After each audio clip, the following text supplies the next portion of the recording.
ലോക്സഭാ തെരഞ്ഞെടുപ്പിൽ ഇടതുപക്ഷത്തിന് പ്രസക്തിയില്ലെന്ന ശശി തരൂരിന്റെ റിപ്പോർട്ടിനോടുള്ള പ്രസ്താവനയ്ക്കെതിരെ ഇടതു നേതാക്കൾ എണ്ണത്തിലല്ല പാർലമെന്റിൽ എന്തു ചെയ്യുന്നു എന്നതാണ് പ്രധാനമെന്ന് സിപിഐഎം പോളിറ്റ് ബ്യൂറോ അംഗം പ്രകാശ് കാരാട്ട് പറഞ്ഞു. തരൂരിന്റേത് അഹങ്കാരത്തിന്റെ ഭാഷയാണെന്ന് തിരുവനന്തപുരത്തെ LDF സ്ഥാനാർത്ഥി പന്ന്യൻ രവീന്ദ്രൻ കുറ്റപ്പെടുത്തി. പരാജയഭീതിയിൽ തരൂർ പിച്ചും പേയും പറയുകയാണെന്നായിരുന്നു മന്ത്രി വി ശിവൻകുട്ടിയുടെയും കടകംപള്ളി സുരേന്ദ്രന്റെയും പരിഹാസം. പക്ഷെ അദ്ദേഹത്തിൻ്റെ പാർട്ടിക്ക് വലിയ പ്രസക്തിയില്ല. ഡൽഹിയിൽ ഞാൻ ഇപ്പോഴും പറയും, ഈ 1-2-3 MP പാർട്ടിക്ക് 2 മിനിറ്റ് കിട്ടില്ല സംസാരിക്കാൻ. അവർക്ക് ഒരു ഇമ്പാക്റ്റ് ഉണ്ടാക്കാൻ അവർക്ക് സാധിക്കില്ല. ശശി തരൂരിന്റെ ഈ പരാമർശമാണ് ഇടതു നേതാക്കളെ ഒന്നാകെ ചൊടിപ്പിച്ചത്. പാർലമെന്റിൽ അംഗങ്ങളുടെ എണ്ണത്തിലല്ല നിലപാടിലാണ് കാര്യമെന്ന് CPIM പോളിറ്റ് ബ്യൂറോ അംഗം Prakash Karat. It is not the numbers. Even one MP can make a difference if he fights inside parliament. So there's no point in saying CPM and CPI cannot do that.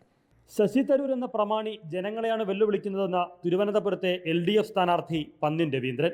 അദ്ദേഹം സംസാരിച്ച അഹങ്കാരത്തിന്റെ ശബ്ദമാണ്. അവരൊക്കെ വലിയ കോടീശ്വരന്മാരല്ലേ? കോടീശ്വരന്മാരുടെ കൂട്ടത്തിൽ എനിക്ക് മത്സരിക്കാൻ എന്താ അർഹത എന്നായിരിക്കും അദ്ദേഹം ചോദിക്കുന്നത്.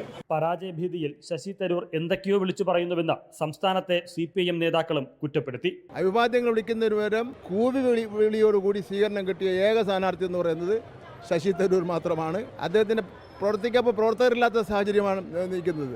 ഇടതുപക്ഷമില്ലാതൊരു ഇന്ത്യയില്ല എന്നത് വർത്തമാനകാല രാഷ്ട്രീയ യാഥാർത്ഥ്യം മാത്രമാണ്. അത് ശരിക്കും മനസ്സിലാക്കാനായിട്ട് തരൂരിന് സാധിക്കാത്തത് കൊണ്ടാണ് തരൂർ ഇങ്ങനെ പിച്ചും പെയ്യും എല്ലാം തന്നെ പറയാൻ വേണ്ടിയിട്ട് തയ്യാറാകുന്നത്. ശക്തമായ ത്രികോണ മത്സരം നടക്കുന്ന തിരുവനന്തപുരത്ത് ദേശീയ നേതാക്കൾ കൂടി ചുവടുറപ്പിക്കുന്നതോടെ വരും ദിവസങ്ങളിൽ വാക്പോരും ആരോപണ പ്രത്യാരോപണങ്ങളും കൂടുതൽ കനക്കുമെന്നുറപ്പ്. റിപ്പോർട്ടർ, തിരുവനന്തപുരം.